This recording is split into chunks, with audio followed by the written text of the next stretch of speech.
கிழக்கே போகும் ரயில் பட நடிகர் சுதாகரா இது.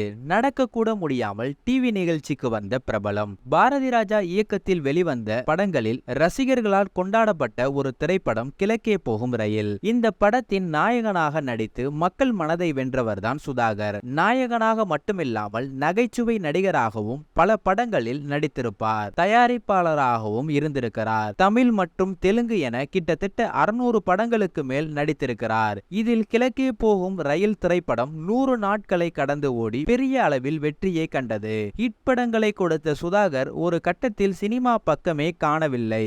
இந்த நிலையில் சமீபத்தில் ஒரு தொலைக்காட்சி நிகழ்ச்சியில் நடிகர் சுதாகர் கலந்து கொண்டிருக்கிறார். அதில் அவர் நடக்கக்கூட முடியாமல் தள்ளாடும் நிலையில் வர ரசிகர்கள் கடும் அதிர்ச்சியில் ஆழ்ந்துள்ளனர். எப்படி இருந்த சுதாகர் இப்படி மாறிட்டாரே என வருத்தம் அடைந்துள்ளனர் ரசிகர்கள். யாரெல்லாம் கிழக்கே போகும் ரயில் திரைப்படத்துல சுதாகருடைய நடிப்பு உங்களுக்கு பிடிக்கும்னு சொல்றீங்களோ அவங்க எல்லாரும் இந்த வீடியோவுக்கு ஒரு லைக் பண்ணுங்க. இந்த தகவல் உங்களுக்கு பிடிச்சிருந்துச்சுன்னா இந்த வீடியோவுக்கு ஒரு லைக் பண்ணுங்க. மறக்காம நீங்க நம்ம சேனலை சப்ஸ்கிரைப் பண்ணி சப்போர்ட் பண்ணுங்க. இன்னொரு வீடியோவில் சந்திக்கலாம். நான் தான் உங்கள் சகா.